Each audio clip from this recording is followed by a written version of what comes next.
हम्म अब Hardy Weinberg एक mathematician थे, ठीक है, जिन्होंने जीन्स पर स्टडी करी थी।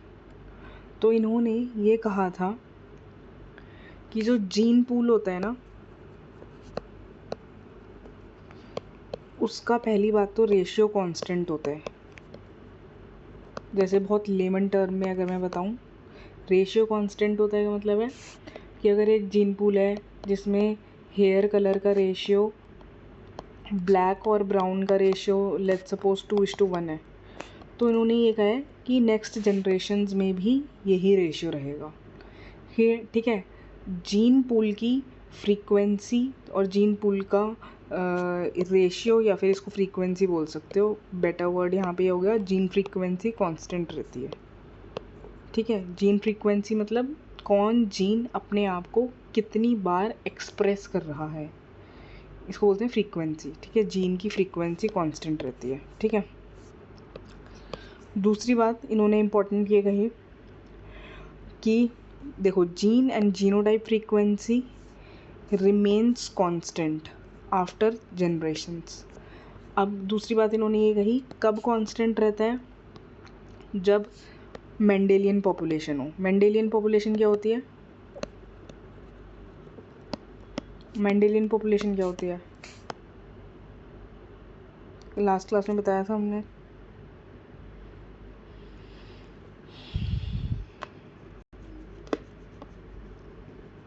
मेंडेलियन पॉपुलेशन होती है जिसमें लार्ज पॉपुलेशन हो और रैंडम मीटिंग अलाउड हो, रिस्ट्रिक्शन कहीं पर भी ना हो। ठीक है, तो इन्होंने बोला कि अगर लार्ज पॉपुलेशन है, रैंडम मीटिंग है और कोई भी एवोल्यूशन के फोर्सेस नहीं हैं, एवोल्यूशनरी फोर्सेस एक्ट नहीं कर रहे जिनकी वजह से एवोल्यूशन हो जाए, और ये इन्होंने 4 फोर्सेस बताए हैं, MMIRS, कि अगर कोई इंसान इस पॉपुलेशन सेट से, ये पॉपुलेशन सेट है, इस पॉपुलेशन सेट से माइग्रेट नहीं कर रहा है, ठीक है, और यहाँ पे कोई आइसोलेट नहीं हो रहा है कि मतलब ये पॉपुलेशन है, ये पर्टिकुलर पॉपुलेशन के अंदर एक सेगमेंट जो है वो अपने आप को आइसोलेट कर लेता है कि भाई नहीं, मैं तो अपने आप में ही मीटिंग करूँगा। ठीक है, आइसोलेट नहीं कर ले रहा है। ठीक है, और रैंडमनेस है यहाँ पे, और यहाँ पे ये देखो, रैंडम जेनेटिक ड्रिफ्ट नहीं हो रहा है, माइग्रेशन नहीं हो रही है, और किसी जीन में म्यूटेशन नहीं हो रहा है, और सिलेक्शन एक्ट नहीं कर रहा है, जीन्स पर आइसोलेशन नहीं हो रहा है। तो हम ये कहेंगे कि भाई ये पॉपुलेशन सेट का जो पूल है, जीन पूल है, ये कांस्टेंट रहेगा, इसकी फ्रीक्वेंसी कांस्टेंट रहेगी अगली जनरेशन्स में भी। ठीक है, अब ये थोड़ा ऐसे देखो कि सपोज़ करो एक ये जीन है, ठीक है, फादर का या फिर सपोज़ करो मदर का, जो भी है, और एक ये है। ठीक है, अब इसमें तुम कुछ भी ले सकते हो, एक का कलर फेयर है, एक का कलर डार्क है, एक की आंखें ब्राउन है, एक की आंखें ब्लू है, ठीक है, या फिर एक की आंखें, एक टॉल है, एक शॉर्ट है, कुछ भी ले सकते हो।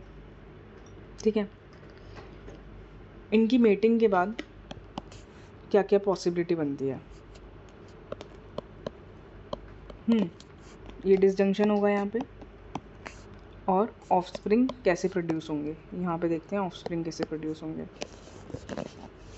ऑफस्प्रिंग प्रोड्यूस होंगे एक ए का, ये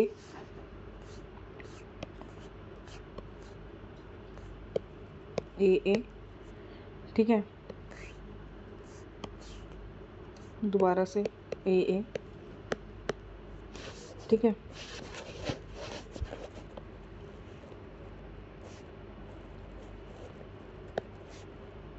ए ए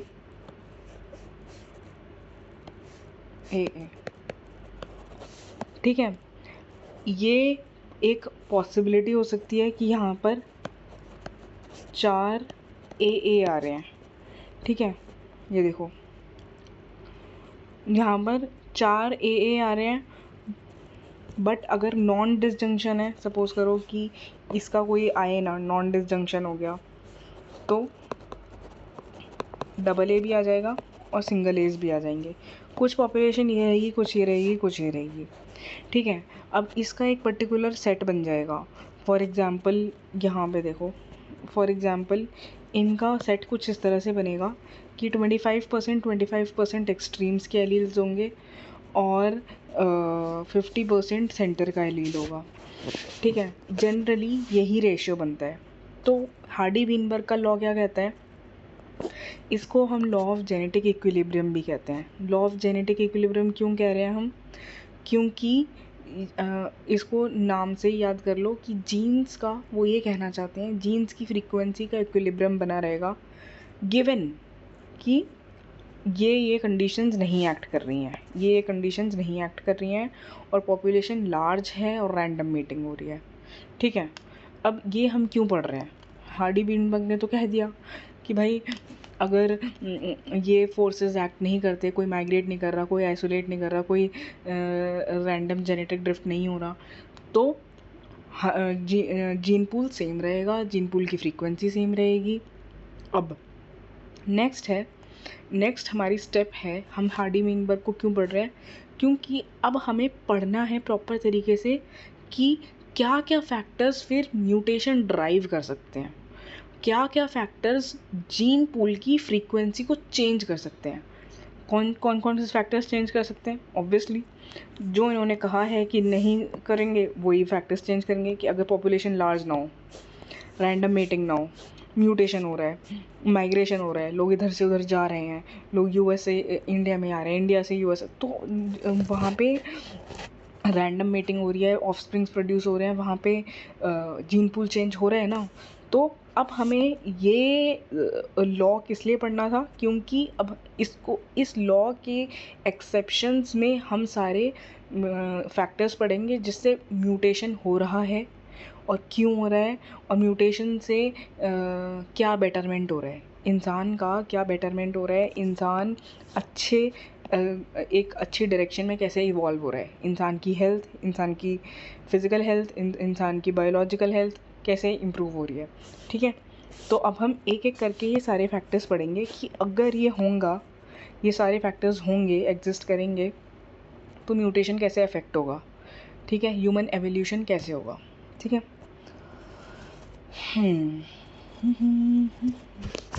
हाँ, तो ये देखो, ये है प्रॉपर मेटिंग का एक चार्ट कि भाई ए आपस में कंबाइन कर सकते हैं। सपोज़ करो कि एक मदर का भी ए है, या फिर फादर का ए है और मदर का ए है, जो भी है। तो इस तरीके से जब आप चार्ट ड्रॉ करोगे तो ये इस तरह से आएंगे कि p² plus P 2pq plus q²। p हमने यहाँ पे a को लिया है और q हमने यहाँ पे स्मॉल a को लिया है, ठीक है। तो ये पता चलेगा इससे दिस इज़ द प्रूफ कि हार्डी विनबर्ग अपने आप में एक सही स्टेटमेंट दे रहा था, ठीक है। दिस इज़ द प्रूफ कि हार्डी विनबर्ग सही स्टेटमेंट दे रहा था कि देखो ओवरऑल करके सब कुछ 1 आ गया है।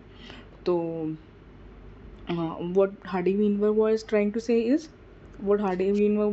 say is कि भाई यस, जीन फ्रीक्वेंसी सेम रहती है अगर कोई भी एवोल्यूशनरी फोर्सेस एक्ट नहीं कर रहे। एवोल्यूशनरी फोर्सेस वही MMIRS, ठीक है। नेक्स्ट जनरेशन में भी देखो जीन फ्रीक्वेंसी सेम रहेगी, ठीक है। अब हम ये सारे डिविएशंस पढ़ते हैं, ठीक है। क्या डिविएशंस हैं? Deviations from Hardy Weinberg law. वो हम क्यों पढ़ रहे हैं? ताकि हमें बेटर समझ में आए कि कैसे म्यूटेशंस एवोल्यूशंस हो रहे हैं। पहला है आइसोलेशन। आइसोलेशन का मतलब होता है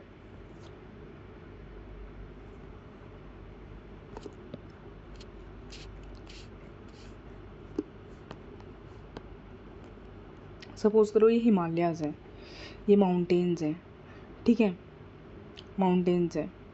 अब यहाँ पे लायन की एक पॉपुलेशन एग्जिस्ट कर रही है, ठीक है, लायन की एक पॉपुलेशन एग्जिस्ट कर रही है। लायन की एक पॉपुलेशन एग्जिस्ट कर रही है। मैं बहुत लेमन एग्जांपल दे रही हूँ समझाने के लिए। अब ये लायन की पॉपुलेशन में से कुछ लोग यहाँ से यहाँ चले जाएं, कुछ लायंस यहाँ से यहाँ चले जाएं। जब ये लायंस दूसरी साइड चले जाएंगे तो they might not come back, ठीक है, ये वापस नहीं आएंगे क्योंकि हो सकता है एक्सीडेंटली ये एक साइड चले गए, बट दोबारा ये इनके लिए माउंटेन्स क्रॉस करना डिफ़िकल्ट होगा। तो यहाँ पे जो 10 लायन आपस यहाँ पे आ गए हैं, अब ये आपस में ही मीटिंग करेंगे, ठीक है। पहली बात, इनकी पॉपुलेशन अब लार्ज नहीं रही, स्मॉल पॉपुलेशन हो गई, ठीक है। स्मॉल पॉपुलेशन में अपने आप मीटिंग होगी। अब मिलियंस ऑफ साल बाद, जो म्यूटेशंस होते हैं वो मिलियंस ऑफ सालों में होते हैं, रिफ्लेक्ट जो होते हैं मिलियंस ऑफ साल बाद, ये लायन मे बी लायन की तरह ही रहे, पर यहाँ पे जहाँ पे इस पॉपुलेशन ने अपने आप को आइसोलेट कर लिया था, या ये पॉपुलेशन बहुत मतलब आपस में ही मीटिंग कर रहे थे छोटे पॉपुलेशन साइज़ में, मे भी हो सकता है यहाँ पे इस तरीके के कुछ म्यूटेशंस आ जाएं कि ये लायन लेपर्ड में कन्वर्ट हो जाए, ठीक है। इसके अंदर म्यूटेशंस आ गए तो ये लायंस लेपर्ड में कन्वर्ट हो गए, ठीक है। कुछ ना कुछ मे बी, फॉर एग्ज़ाम्पल यहाँ के इन्वायरमेंट के हिसाब से, इन्वायरमेंट नंबर बी, ठीक है, इन्वायरमेंट नंबर बी के हिसाब से इधर चेंजेस आ गए। फॉर एग्ज़ाम्पल अगर इन्वायरमेंट नंबर बी में बहुत ज़्यादा ठंड है तो हो सकता है इन लायंस के जीन्स इस तरह से इवॉल्व हुए हों कि भाई इनको बहुत ज़्यादा हैवी कोट मिल गया हो, ठीक है, अपने आप को ठंड से प्रोटेक्ट करने के लिए हैवी कोट मिल गया हो, ठीक है। और यहाँ पे हो सकता है कि ये एक ग्रासलैंड एरिया है, ग्रासलैंड एरिया में बहुत बड़ी बड़ी ग्रासेस होती हैं, तो बड़ी बड़ी ग्रासेस होती हैं तो उनको बहुत ऊंचा देखना भी पड़ता है, तो हो सकता है इनका साइज़ थोड़ा सा और ऊंचा हो गया हो, ठीक है, और इनकी स्पीड थोड़ी और बड़ी हो गई हो, थोड़ी और बढ़ गई हो। लायन की स्पीड और लेपर्ड की स्पीड में फ़र्क होता है ना, लेपर्ड की स्पीड थोड़ी और ज़्यादा होती है, ठीक है। मे भी हो सकता है कि इस इन्वायरमेंट में क्योंकि देखो इन्वायरमेंट के हिसाब से ही एवोल्यूशंस होते हैं मेनली, ठीक है। और पास्ट में जो एवोल्यूशंस हुए हैं, चाहे डायनासोर टाइम से ले लो या उसके बाद के टाइम से ले लो, सारे एवोल्यूशंस इन्वायरमेंट ड्रिवन ही होते हैं, ठीक है। तो इन्वायरमेंट के हिसाब से बी एरिया में जो भी इन्वायरमेंट होगा उस हिसाब से यहाँ पे एवोल्यूशन हो जाएगा, ठीक है। सो ये था हमारा आइसोलेशन का, कि भाई आइसोलेशन से स्पीसिएशन हो जाता है। स्पीसिएशन मतलब नई स्पीशीज़ फॉर्म हो रही हैं, ठीक है। They prevent the members different from producing offsprings and they produce they are स्टडन, हाँ ठीक है। अब इम्पॉर्टेंट चीज़ है कि यहाँ पे आइसोलेशन भी ना दो टाइप के हो सकते हैं। आइसोलेशन दो टाइप के हो सकते हैं, एक होता है प्री ज़ाइगोटिक और एक होता है पोस्ट ज़ाइगोटिक, ठीक है। प्री ज़ाइगोट का मतलब क्या होता है, देखो ज़ाइगोट का मतलब क्या होता है, ज़ाइगोट का मतलब क्या होता है, मैंने लास्ट क्लास में बताया था। हाँ। क्या होता है जाइगोट? वो जो बच्चा छोटा होता है पेट में। ज़ाइगोट होता है सिंगल एग। अच्छा, सिंगल एग। सिंगल एग किसका, मदर का एग मदर और फादर का एग स्पर्म जब फ्यूज़ हो गया है, तब जो सबसे पहला सिंगल एग फॉर्म हो रहा है, सिंगल सेल का एग फॉर्म हो रहा है, दैट इज़ ज़ाइगोट। इसमें और भी बहुत सारे सेल्स आ जाएंगे आगे जाके, तो इसको हम बोलेंगे एम्ब्रियो, ठीक है। एम्ब्रियो लेटर स्टेज है, अभी हम ज़ाइगोट की बात कर रहे हैं। ज़ाइगोट बनने से पहले ही अगर कोई आइसोलेट हो रहा है, इसका मतलब क्या है कि भाई एग और स्पर्म आपस में आइसोलेट हो रहे हैं, दूर दूर जा रहे हैं, ठीक है। और ये किस कारण हो सकता है, देखो इसका मैं एक बहुत प्रैक्टिकल एग्जांपल बताती हूँ कि आज के टाइम पे क्या हो रहा है, ग्लोबल वार्मिंग हो रही है। तो इस ग्लोबल वार्मिंग में क्या हो रहा है, इस ग्लोबल वार्मिंग में क्या हो रहा है कि जो ओशन वाटर है, ओशन के अंदर का जो पानी है ओशंस का, बहुत ज़्यादा गर्म हो रहा है, ठीक है, स्पेशली ट्रॉपिकल ओशंस। तो जब गर्म हो रहा है ओशन का पानी, तो बहुत सारी स्पीशीज़ ऐसी हैं मछलियों की जो ये गर्म पानी ना टॉलरेट नहीं कर पा रही है और वो ऊपर चले जाती हैं टेम्परेट एरिया में। जब वो ऊपर चले जाती है ना, तो इधर क्या होता है, कुछ फिशेज़ यहाँ पे रह गई, कुछ फिशेज़ ऊपर चले गई। अब फिशेज़ के अंदर रिप्रोडक्शन कैसे होता है? फिशेज़ के अंदर रिप्रोडक्शन ऐसे होता है कि वो पानी के अंदर ना अपने एग्स छोड़ देते हैं। फीमेल फिश पानी के अंदर अपने एग्स छोड़ देती है और मेल फिश पानी के अंदर अपने स्पर्म छोड़ देता है। तो इनके एग्स और स्पर्म्स आपस में फिट होने वाले टाइप के होते हैं। ऐसे अगर ये एग है तो ये स्पर्म होगा, ठीक है, मेल फिश का। बट तुम ये सोचो कि अगर ग्लोबल वार्मिंग की वजह से ये स्पर्म्स ऊपर चले गए, ठीक है, क्योंकि ये मेल फिश ऊपर चला गया, इसको में भी ज़्यादा गर्मी लग रही थी, तो यहाँ पे रिप्रोडक्शन होने से पहले ही, जायगोट बनने से पहले ही आइसोलेशन हो गया ना, ये लोग अपने सेपरेट हो गए। तो यहाँ पे ये हो गया प्री जायगोटिक आइसोलेशन स्टेज, ठीक है, प्री जायगोटिक आइसोलेशन, ठीक है, pre zygotic isolation. It prevents zygotic formation and it may be due to it prevent gene flow between population, ठीक है। पहला है, इसके रीजंस क्या क्या हो सकते हैं, जो अभी हमने बताया कि भाई इकोलॉजिकल रीज़न हो सकते हैं। इकोलॉजिकल रीज़न मतलब हैबिटेट प्रेफरेंस, ग्लोबल वार्मिंग एक इकोलॉजिकल रीज़न ही है, ठीक है। दूसरा रीज़न हो सकती है कि दोनों के सेक्सुअल टाइमिंग्स, सेक्सुअल एक्टिविटी की टाइमिंग्स ही चेंज है। टेम्पोरल का मतलब होता है टाइम, सेक्सुअल एक्टिविटी के टाइम ही चेंज है, ठीक है। मे बी इन लोगों का इस फिश का टाइम जो है वो लेट्स सपोज कि जून का महीना है और ये जो मेल फिश है इसका टाइम जुलाई का महीना है, भाई इसके तो एग्स ख़राब हो जाएंगे। तो यहाँ पे ये भी एक टेम्पोरल मैकेनिज़्म हो गया, ठीक है। बिहेवियरल मैकेनिज़्म मतलब कि कोई अपना रिप्रोडक्टिव बिहेवियर ही चेंज कर दे। कोई फॉर एग्जांपल कोई फ़िश रिप्रोड्यूस करना ही नहीं चाहती है, ठीक है, या फिर किसी और के एग्स के साथ उसके एग्स कंपैटिबल हो रहे हैं, पहले नहीं होते थे, ठीक है। गैमेटिक आइसोलेशन मीन्स गैमीट्स का मतलब क्या होता है, वही एग्स एंड स्पर्म्स, ठीक है। एग्स और sperm gametes of different species don't attract. ये तो बात हमें पता ही है भाई, ऐसा तो नहीं है कि लायन और लेपर्ड को आप रिप्रोड्यूस करवा सकते हो, नहीं, इसमें गैमेटिक आइसोलेशन है। अलग अलग स्पीशीज़ का अलग अलग गैमेटिक आइसोलेशन होता है, ठीक है। तो ये है कि भाई प्री जाइगोटिक आइसोलेशन। अगर आइसोलेशन हो रहा है तो क्या होता है, यहाँ पर नई स्पीशीज़ फॉर्म होती हैं, ठीक है, नई स्पीशीज़ फॉर्म होती हैं।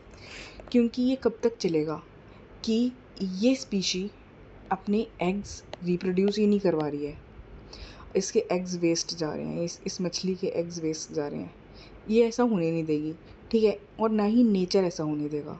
तो इसका मेल फिश बेशक ही दूसरे एरिया में चला गया हो, पर यहाँ पे मे बी ये अपनी एग्स के एग्स की शेप चेंज करेगी, ठीक है। ओवर द टाइम होती हैं ये चीज़ें, ठीक है।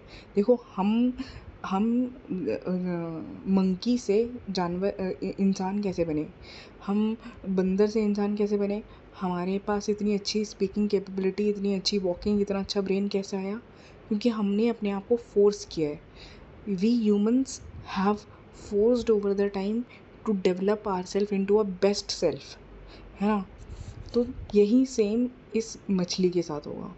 तो ये मछली अपना एग का शेप इस तरह से चेंज करेगी कि जो स्पर्म्स अवेलेबल होंगे उनके साथ वो रिप्रोड्यूस हो जाएं, ठीक है। बिकॉज हर स्पीशी ये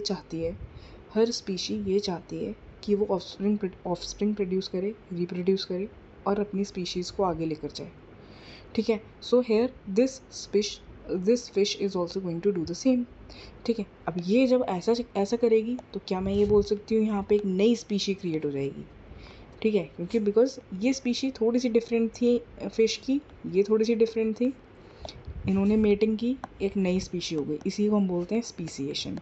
तो आइसोलेशन से स्पीसिएशन हुआ, ठीक है।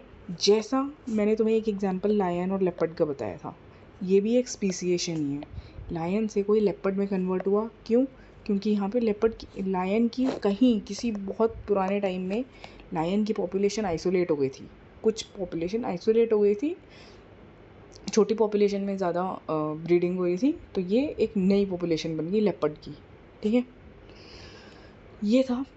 आइसोलेशन भी दो टाइप से हो सकता है, एक कि भाई आप रिप्रोड्यूस होने से, ये रिप्रोडक्शन की स्टेज है, रिप्रोड्यूस होने से पहले ही आइसोलेट हो जाओ, एक रिप्रोड्यूस होने के बाद आइसोलेट हो, ठीक है। रिप्रोड्यूस होने से पहले आइसोलेट अगर कोई हो जाता है तो भाई वहाँ पे over the time, in thousands of years, in millions of years, over the time यहाँ पे न्यू स्पीसीज क्रिएट हो जाते हैं, ठीक है, स्पीसिएशन। लेकिन अगर आप रिप्रोडक्शन होने के बाद आइसोलेट हो रहे हो, रिप्रोडक्शन होने के बाद for example male lion and female lion ये रिप्रोड्यूस कर देते हैं, ठीक है, और या सपोज करो कि दो स्पीशीज़ रिप्रोड्यूस कर देती हैं और फिर इसके बाद आप आइसोलेट कर दो, तो यहाँ पे क्या होगा कि ये बच्चा मे बी स्टेराइल हो जाएगा, ये फर्टाइल नहीं रहेगा, ठीक है। तो पोस्ट जाइगोटिक आइसोलेशन नेक्स्ट है हमारा, ठीक है। पोस्ट जाइगोटिक आइसोलेशन होता है जिसमें ज़्यादातर बच्चा मर जाता है, जाइगोट मोर्टेलिटी हो जाती है, या फिर हाइब्रिड इनवायबिलिटी हो जाएगी। अब भाई तुम इस शेर के बच्चे को अकेला छोड़ दोगे, ठीक है, आइसोलेट कर दोगे, तो अब वो क्या करेगा, उसके पास बड़े होके कोई चॉइस नहीं रहेगी, वो लेपर्ड के साथ ही रिप्रोड्यूस करेगा। जब वो लेपर्ड के साथ हाइब्रिड रिप्रोड्यूस करेगा तो वो एक इनवायबल ऑफस्प्रिंग प्रोड्यूस करेगा, जो कि या तो उसका ऑफस्प्रिंग मर जाएगा या उसका ऑफस्प्रिंग पैदा भी होगा तो वो फर्टाइल नहीं होगा, हाइब्रिड स्टेरिलिटी हो जाएगी, ठीक है। स्टेराइल मीन्स फर्टाइल ना होना, ठीक है। तो ये होता है। तो भाई ये था हमारा, हमने पहली चीज़ देखी कि कैसे फर्स्ट डिविएशन हमने देखा है कि आइसोलेशन से कैसे म्यूटेशंस हो रहे हैं, आइसोलेशन से कैसे नई स्पीशीज़ बन रही है और दुनिया का इवोल्यूशन हुआ है, ठीक है। Reproductive isolation. नेक्स्ट है नेचुरल सिलेक्शन। नेचुरल सिलेक्शन, अब देखो, एक ना मेंडल ने एक स्टडी करी थी, उसने पीज की स्टडी करी थी, जो उसके जो पीज होते हैं ना, पीज मतलब मटर, हाँ। तो मटर के दानों पे जब उन्होंने स्टडी करी थी तो उन्होंने पाया कि अगर ये आपस में रिप्रोड्यूस कर रहे हैं ना, तो इस टाइप का एलील अगर बन रहा है, जाइगोट अगर बन रहा है, ठीक है, जिसमें T is tall and small T is short, ये शॉर्ट प्लांट है, ये टॉल प्लांट है ना। तो ये टॉल प्लांट डोमिनेंट होगा, टॉल जो उसका ट्रेट है वो डोमिनेंट होगा और यही प्रिवेल करेगा, ठीक है। और इस तरह से इन्होंने ये देखा कि अब ये टॉल ही क्यों प्रिवेल किया, ठीक है। अब हमारा क्वेश्चन है कि भाई ये टॉल ही क्यों प्रिवेल किया, क्योंकि ये हमारे फ़ायदे में है, ठीक है। एज अ ह्यूमन पर्सनालिटी ये हमारे फ़ायदे में है। अगर कोई इंसान टॉल है, वो अच्छे से हंट कर सकता है, वो कुछ भी कर सकता है, ठीक है। तो ये टॉल हमारे यहाँ प्रिवेल करेगा, ठीक है। अब इसमें क्या हुआ, इसी को बोलते हैं हम नेचुरल सिलेक्शन, इसी को बोलते हैं हम नेचुरल सिलेक्शन। नेचुरल सिलेक्शन मतलब कि नेचर वही चीज़ सेलेक्ट करेगा जो इंसान के लिए बेस्ट होगी, ठीक है, जो उसके सर्वाइवल को सबसे ज़्यादा फिट रखेगी, ठीक है। नेचर वही सिलेक्ट करेगा जो उसके सर्वाइवल को फिट रखेगी, ठीक है, बाकी चीज़ों को रिजेक्ट कर देगी, ठीक है। इसीलिए हम कहते हैं ना कि जो बीमार इंसान हो जाते हैं वो मर जाते हैं, क्यों?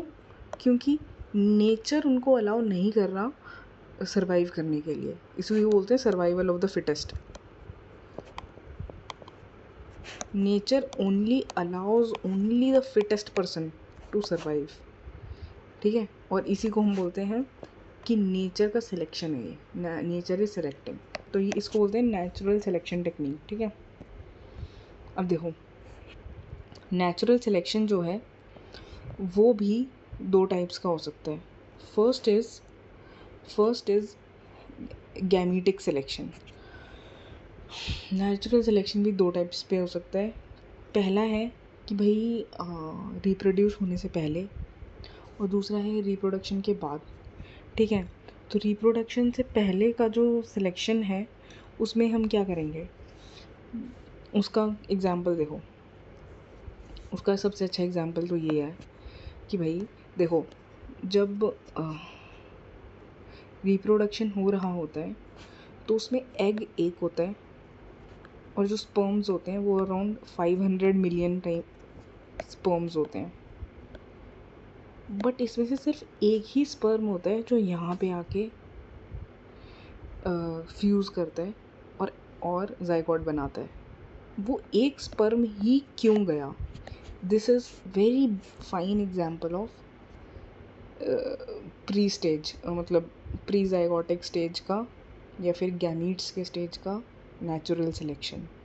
नेचर ने इसी एक को सिलेक्ट क्यों किया, बिकॉज ये एक स्ट्रॉन्ग था, ये एक फास्ट स्विमर था। This particular sperm was swimming fast, it was strong, that is why it reached and fused with the egg first, ठीक है।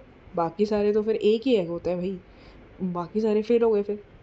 So this is very fine example of pre gametic level पे जो natural selection होता है, ठीक है। Next है, आज इसको इतना ही करते हैं, इसको रिवाइज करना है इतना। कल हम ज़ाइगोटिक सिलेक्शन करेंगे, ये लंबा है, ठीक है।